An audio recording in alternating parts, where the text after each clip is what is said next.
In the last lecture I mentioned that we have different ways of styling the application.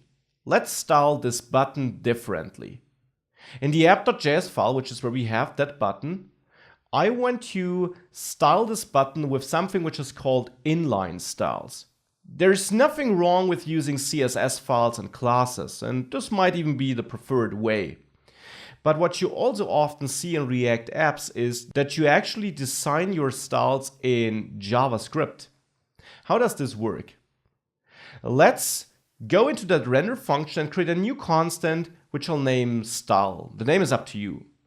This is a JavaScript object, and as you might be aware, the CSS style properties have JavaScript representations. For example, background color, camel case instead of a dash, because background color like this would be an invalid JavaScript property name. You could wrap it in quotation marks to use it though.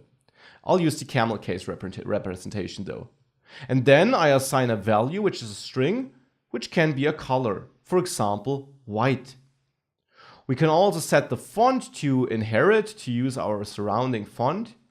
We can also set a border, not border color, just a border of 1 pixel, solid, and then maybe blue. And we could also add some padding, maybe 8 pixels. Make sure to wrap all these values in quotation marks because we are writing JavaScript here. This have to be strings. Now I can go to the button, put on click into a new line to make this a bit easier to read, and add a style property. This is actually the normal style attribute made available by JSX.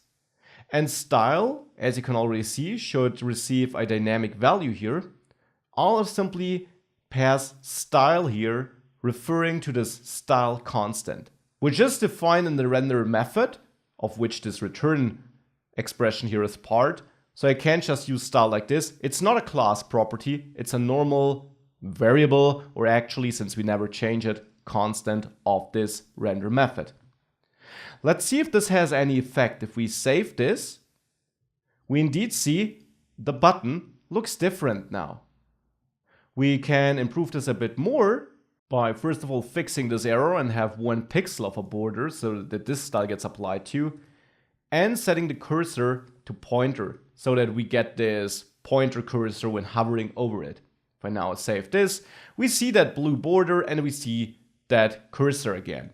Now it doesn't change upon hovering, and actually styling that hover effect is pretty hard when using inline styles. This is one restriction already, but I got a whole module in this course where I show you some clever solutions to styling React components, which really can be something you can put a lot of thought into it.